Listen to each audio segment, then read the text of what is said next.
Este é um raro manuscrito bíblico ortodoxo etíope, escrito à mão na língua litúrgica sagrada da Etiópia, algo que nunca deveria ter sido lido.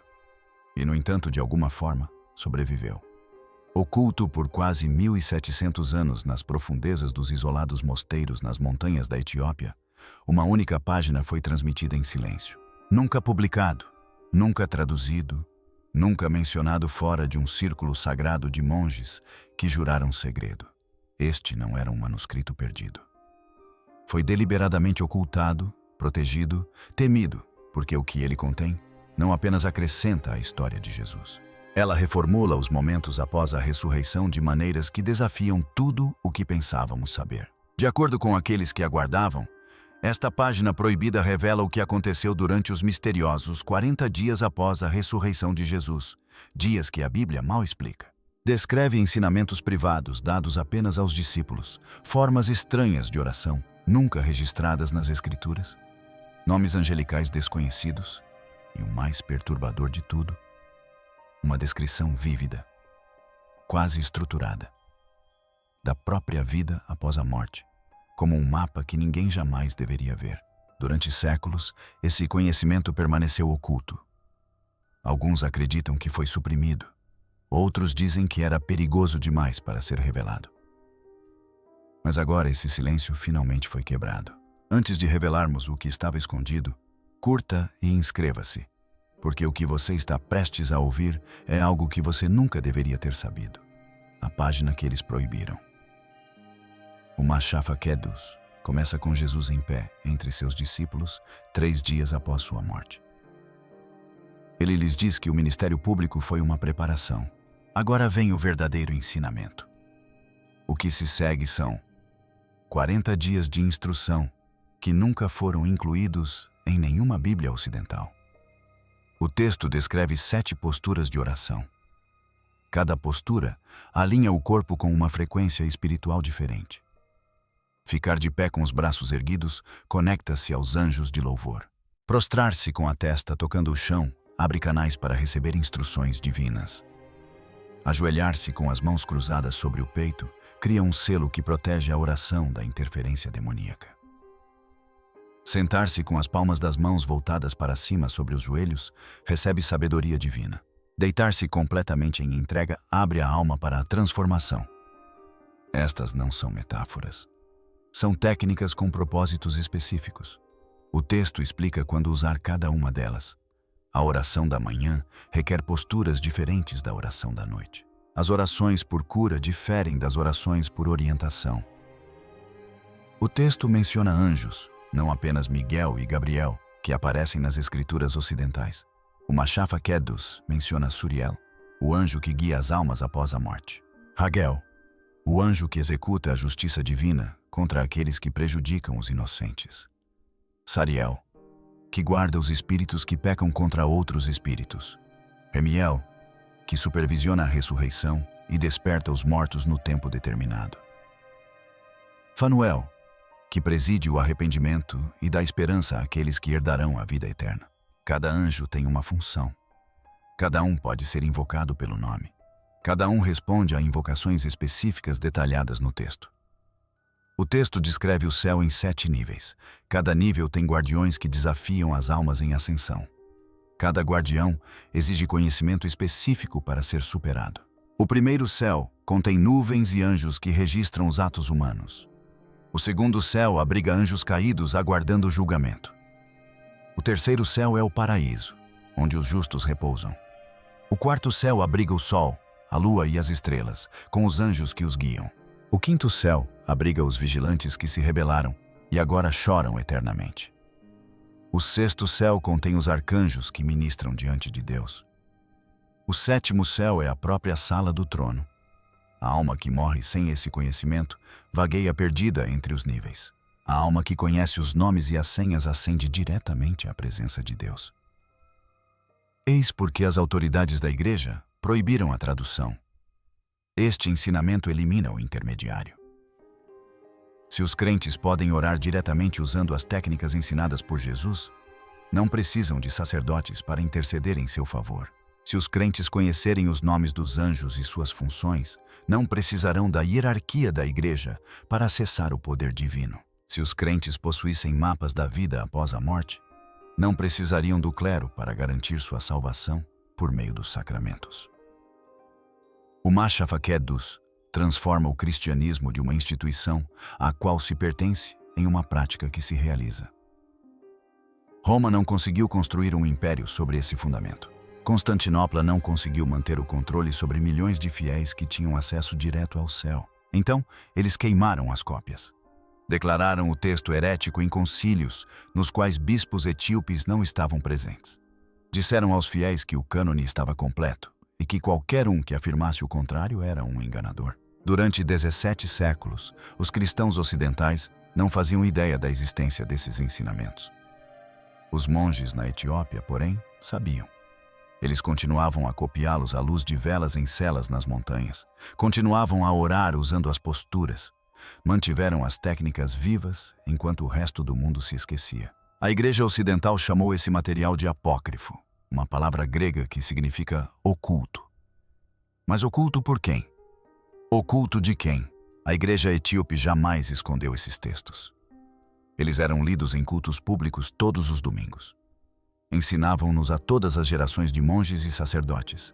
O ocultamento ocorreu em Roma, não em Axum.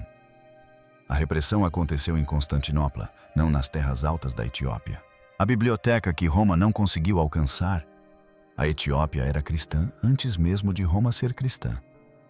O rei Ezana declarou o cristianismo a religião oficial do Estado na década de 330 d.C. Roma só o seguiu em 380 d.C. Isso é um fato. Mais de 50 anos antes da conversão oficial do Império Romano, um reino africano já construía igrejas, treinava sacerdotes e coletava escrituras. A Igreja Etíope preservou o que Roma destruiu. Seu cânone bíblico contém 81 livros. A Bíblia protestante contém 66 versículos. A Bíblia católica contém 73. A Etiópia preservou tudo. Enquanto os concílios romanos debatiam quais textos pertenciam à Bíblia e quais deveriam ser queimados, os escribas etíopes copiavam tudo o que recebiam, preservando o conteúdo sem distinção. Se provinha da tradição apostólica, era mantido. O livro de Enoque descreve anjos caídos que ensinaram aos humanos conhecimentos proibidos. 200 anjos, chamados vigilantes, desceram à terra e corromperam a humanidade. Ensinaram metalurgia para a fabricação de armas. Ensinaram cosméticos para satisfazer a vaidade. Ensinaram astrologia para a adivinhação. Eles tomaram esposas humanas e geraram descendentes gigantes, chamados Néfilins. As igrejas ocidentais rejeitaram esse texto por considerá-lo estranho demais, detalhado demais e perigoso demais para os fiéis comuns. A Etiópia preservou a versão completa, com todos os 108 capítulos. Quando os estudiosos descobriram fragmentos do Evangelho de Enoque nos manuscritos do Mar Morto, em 1947, perceberam que o texto era antigo e importante, mas que possuíam apenas partes. Para ler o manuscrito completo, precisaram ir à Etiópia. Os monges haviam preservado o que as cavernas haviam perdido. O livro dos Jubileus reconta o Gênesis com detalhes adicionais que mudam tudo, incluindo as datas exatas da nossa criação, calculadas ao dia, a origem dos demônios, como espíritos dos Néfilins mortos, e o calendário. Deus, na verdade, instituiu um calendário solar de 364 dias, não o calendário lunar usado por outras tradições. As igrejas ocidentais rejeitaram esse texto. Na Etiópia, ele é lido como escritura em sua rotação litúrgica regular. Os evangelhos de Garima comprovam a antiguidade dessa tradição. Em 2010, pesquisadores da Universidade de Oxford dataram esses manuscritos por radiocarbono em aproximadamente 390 d.C. Isso os torna alguns dos manuscritos cristãos mais antigos do mundo. As páginas são de pele de cabra tratada com técnicas ancestrais. A tinta contém ouro. As iluminuras exibem uma sofisticação artística que só apareceria em manuscritos europeus séculos depois. Retratos dos evangelistas em página inteira, intrincadas bordas geométricas, cores ainda vibrantes após 1600 anos. Esses manuscritos contêm variantes textuais que não existem em nenhuma tradição ocidental. Frases que foram omitidas em cópias posteriores. Leituras que desapareceram das versões gregas e latinas. Os monges não copiaram de fontes europeias. Eles tinham sua própria linha de transmissão, que remontava aos apóstolos por meio de canais independentes. Quando estudiosos ocidentais comparam as leituras etíopes com os fragmentos gregos mais antigos, a versão etíope às vezes preserva material mais antigo. A tradição isolada preservou o que a tradição conectada eliminou. A geografia tornou isso possível. As terras altas da Etiópia são fortalezas naturais, cadeias de montanhas que se estendem de norte a sul, com desertos separando o litoral do interior. Nenhuma legião romana jamais marchou para Aksum. Nenhum imperador bizantino jamais impôs suas preferências teológicas aos bispos etíopes.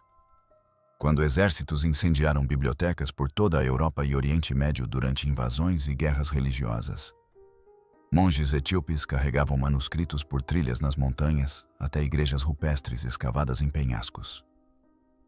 Construíam caixas de pedra para proteger as páginas da umidade e dos insetos. Treinavam gerações e gerações de escribas para copiar cada letra com exatidão. Eles não os tratavam como artefatos de museu. Eles os liam, oravam com eles e ensinavam a partir deles. Para a Igreja Ortodoxa Etíope, esses textos não são curiosidades históricas. São escrituras vivas que moldam o culto diário. O livro de Enoque é lido em certos dias festivos. O livro dos jubileus fornece o calendário para as celebrações sagradas. O Mashafa Feker contém as orações que os monges usam todas as manhãs. O que as instruções realmente dizem. O Mashafa Feker é um manual. Ele não pede que você acredite. Ele lhe diz o que fazer. Os ensinamentos de 40 dias começam com a respiração. Jesus instrui seus discípulos a respirarem em padrões que preparam o corpo para a recepção espiritual. 3 tempos para inspirar. Segure por 7, expire por 4. Esse ritmo diminui a frequência cardíaca. Isso, o ritmo acalma a constante agitação da mente. Esse ritmo abre o que o texto chama de olho interior, a capacidade de perceber a realidade espiritual diretamente. Os discípulos praticam isso por horas todos os dias. O texto diz que a maestria requer 40 dias de esforço constante. É por isso que o ensinamento durou exatamente 40 dias. Em seguida vêm as visualizações. Imagine a luz descendo de cima. Não uma luz imaginária, mas uma luz real que existe, quer você a perceba ou não. A prática ensina a percepção. Imagine a luz entrando pelo topo da cabeça. Sinta-a como calor ou pressão. Imagine-a preenchendo a cavidade torácica onde reside a alma. Imagine-a irradiando para fora através dos membros até que todo o corpo brilhe. O texto diz que, nesse estágio, os praticantes avançados tornam-se visíveis aos anjos. Suas orações viajam mais rápido. Seus pedidos recebem prioridade. Então vêm os nomes. Quando você ora, você invoca anjos específicos para propósitos específicos. Você não ora genericamente no vazio, esperando que algo ouça. Você se dirige aos seres pelo nome. Você expressa seu pedido com precisão. Você os agradece quando eles respondem com uma ação. Esta é uma comunicação direta com a hierarquia espiritual. Suriel para orientação, Hagel para justiça, Saracael para proteção contra ataques espirituais. O texto fornece a pronúncia correta. Ele adverte que a pronúncia incorreta atrai entidades negativas. O texto também nomeia forças demoníacas que se opõem ao desenvolvimento espiritual. Espíritos de confusão obscurecem a mente durante a oração. Você os reconhece por pensamentos circulares que não levam a lugar nenhum. Espíritos da dúvida sussurram que a prática é inútil. Você os reconhece pela vontade repentina de desistir pouco antes de uma descoberta. Espíritos da distração desviam a atenção em momentos cruciais. Você os reconhece por pensamentos urgentes sobre tarefas mundanas que poderiam esperar. O Mashafa Feker ensina técnicas de reconhecimento. Como identificar cada tipo pela sua abordagem característica. Como resistir a cada tipo com frases específicas ensinadas por Jesus. E como bani-los usando nomes de anjos que têm autoridade sobre eles. Eis o que isso significa para você. Se você é cristão e já sentiu que algo está faltando em sua fé, este texto explica o que a tradição ocidental lhe ofereceu. Crenças a professar, artigos de fé, credos a recitar, doutrinas a afirmar. A tradição etíope oferece técnicas para praticar, ações para executar e habilidades para desenvolver. Acreditar que Jesus salva é uma coisa. Aprender as posturas de oração que ele ensinou aos seus discípulos mais próximos é outra. Confiar na existência dos anjos é outra. Conhecer seus nomes, suas funções e como invocá-los é outra coisa. O Mashafa Feker descreve o que acontece após a morte com detalhes de navegação. A alma deixa o corpo no momento do último suspiro. Anjos e demônios aparecem imediatamente para competir por ela. A alma que conhece os nomes pode invocar a ajuda angelical e recebê-la. A alma que conhece a geografia do céu pode se orientar e começar a ascender. A alma que conhece as senhas pode passar por cada portal sem dificuldade. A alma que nada sabe vagueia confusa entre os níveis até que algo a reivindique. A alma despreparada é vulnerável. A alma preparada é protegida. Isso não é teologia para debate. É uma orientação para a minha prática. A Igreja Ocidental decidiu que os fiéis comuns não seriam capazes de lidar com esse material. Muito complicado para camponeses simples. Muito perigoso para pessoas que poderiam praticá-lo incorretamente. Muito propenso a produzir praticantes independentes que não precisavam de validação institucional para suas experiências espirituais. Então eles criaram uma versão mais simples da fé. Acredite nas coisas certas. Realize os rituais certos administrados pelo clero. Confie na igreja para cuidar dos aspectos espirituais em seu nome. Pague seus dízimos, obedeça aos seus sacerdotes e espere o melhor quando morrer. A Etiópia rejeitou essa simplificação. Monges etíopes ainda praticam essas técnicas hoje em mosteiros espalhados pelas terras altas. Eles oram em pé por horas, usando as posturas descritas no Mashafa Feker. Eles jejuam usando métodos que fazem o monasticismo ocidental parecer confortável em comparação. Cantam em escalas e ritmos antigos que desapareceram das igrejas europeias há mais de um milênio. Relatam visões. Descrevem encontros com os anjos que chamam pelo nome. Eles afirmam ter experiência direta das realidades divinas descritas no texto. Estas não são reconstituições históricas realizadas para turistas. São tradições vivas, mantidas ininterruptamente desde o século IV. Os monges que as praticam afirmam que os ensinamentos funcionam. É por isso que as protegeram durante 1700 anos. É por isso que as copiaram à mão, geração após geração. É por isso que se recusaram a deixá-las morrer, mesmo quando o resto do mundo se esqueceu de sua existência. O silêncio finalmente foi quebrado. Mas a verdadeira questão é: por que agora? Durante séculos, os monges da Igreja Ortodoxa Etíope Tewahedo carregaram uma responsabilidade que poucos conseguiam sequer compreender. Em alguns dos períodos mais violentos e instáveis da história, eles protegeram esses textos sagrados com disciplina inabalável. Quando as invasões muçulmanas varreram a Etiópia no século XVI, mosteiros inteiros foram reduzidos a cinzas. Bibliotecas desapareceram nas chamas. No entanto, de alguma forma, esses manuscritos sobreviveram, escondidos, transferidos, protegidos a todo custo. Então chegou o século XX. Durante a ocupação italiana, as igrejas foram novamente alvos. Locais religiosos foram saqueados. O patrimônio cultural foi ameaçado. Mesmo assim, os monges não se renderam. Mais tarde, sob o regime comunista, o perigo tornou-se ainda mais pessoal. Sacerdotes foram presos. Alguns foram executados. Tradições religiosas foram suprimidas, relegadas às sombras. Mas mesmo assim, no interior de mosteiros remotos, o trabalho continuou em silêncio. Geração após geração, monges copiaram cuidadosamente esses textos à mão. Cada letra preservada, cada página protegida. Não por reconhecimento, não por fama, mas por um único propósito: garantir que nada de sagrado se perdesse, mesmo que o mundo ao seu redor desmoronasse. Apesar da guerra, da fome e do isolamento quase total do mundo exterior, sua missão jamais mudou. Enquanto outras tradições desapareciam ou eram remodeladas por influências externas, eles permaneceram firmes. Guardiões de algo ancestral, algo intocado. Então, lentamente, o mundo exterior começou a chegar. Missionários europeus entraram na Etiópia esperando algo muito diferente. Muitos acreditavam que encontrariam uma versão simplificada ou incompleta do cristianismo, algo que precisava de orientação, correção ou modernização.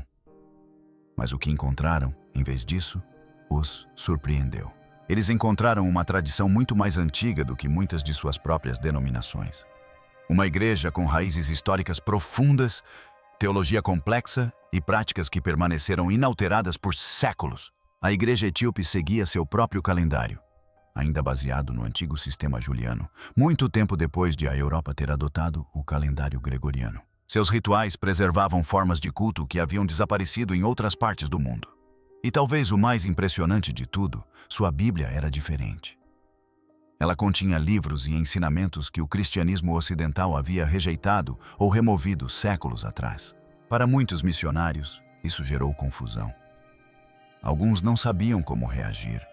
Outros tentaram intervir, buscando reformular o que viam, removendo textos ou alterando tradições. Mas esses esforços fracassaram. A igreja etíope praticava sua fé há mais de 1000 anos antes da chegada desses forasteiros. Não era algo que pudesse ser simplesmente reescrito.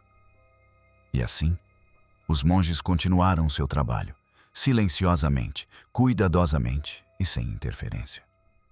Mas nas últimas décadas, algo começou a mudar. O próprio mundo estava se transformando. A tecnologia estava avançando rapidamente. A informação não estava mais confinada a espaços físicos. Manuscritos antigos, antes escondidos em mosteiros remotos, agora estavam sendo fotografados, digitalizados e compartilhados online. Estudiosos de todo o mundo estavam tendo acesso a fragmentos desses textos, estudando-os, traduzindo-os e às vezes interpretando-os erroneamente. Para os monges, isso representava um novo tipo de ameaça, não a destruição, mas a distorção. Eles perceberam algo crucial. Se permanecessem em silêncio, outros começariam a contar a história por eles. E essas versões poderiam não ser precisas. Significados sagrados poderiam se perder. O contexto poderia ser mal interpretado. Os ensinamentos poderiam ser reformulados de maneiras nunca antes intencionadas. Então, após séculos de silêncio, eles tomaram uma decisão. Se esses textos fossem ser revelados, seriam eles que o fariam. E o fariam com cuidado, deliberadamente e em seus próprios termos. Ao mesmo tempo, observavam algo mais se desenrolar, particularmente no Ocidente. Por toda a Europa e América do Norte, as igrejas começavam a se esvaziar. A frequência diminuiu. Instituições que antes detinham enorme influência estavam perdendo sua conexão com as gerações mais jovens. As pessoas não estavam necessariamente abandonando a espiritualidade, mas estavam se afastando da religião organizada. Muitos ainda acreditavam em algo maior. Simplesmente se sentiam desconectados das estruturas tradicionais. Buscavam algo mais profundo, algo mais direto, algo real. E os monges acreditavam ter preservado exatamente isso. Não se tratavam apenas de ideias teológicas ou doutrinas abstratas. Segundo eles, esses textos continham ensinamentos práticos, métodos de oração, disciplina e consciência espiritual concebidos para serem vivenciados, não apenas acreditados. Ensinamentos que apontavam para uma conexão direta com o divino, sem depender inteiramente de instituições ou intermediários. Após 1700 anos, começaram a acreditar que o mundo finalmente estaria pronto para ouvi-los. Agora, lentamente, traduções desses escritos antigos começam a surgir, principalmente em inglês. Mas isso é apenas o começo. Os estudiosos ainda trabalham cuidadosamente, comparando diferentes versões, analisando línguas antigas e debatendo a autenticidade. Algumas seções existem apenas em fragmentos. Outras têm múltiplas interpretações, dependendo da tradução. Pode levar décadas até que se chegue a uma compreensão completa. Mas uma coisa é inegável. A porta foi aberta. E nem todos se sentem confortáveis com isso, porque essas revelações não apenas reforçam crenças existentes, como as desafiam. Durante séculos, muitos acreditaram que o cânone bíblico padrão usado no Ocidente contém tudo o que é necessário, que a história está completa. Mas esses textos sugerem algo completamente diferente. Eles levantam a possibilidade de que partes dos ensinamentos cristãos primitivos tenham sido removidas, perdidas ou intencionalmente excluídas ao longo do tempo. E essa ideia traz questões incômodas. O entendimento moderno do cristianismo é realmente completo? Ou é apenas uma parte de um quadro muito maior e mais complexo? Entre os materiais recentemente revelados, encontram-se ensinamentos atribuídos a Jesus após a ressurreição, durante o misterioso período de 40 dias que os textos tradicionais mal descrevem. Esses escritos falam de formas únicas de oração, diferentes de tudo o que é comumente ensinado hoje em dia.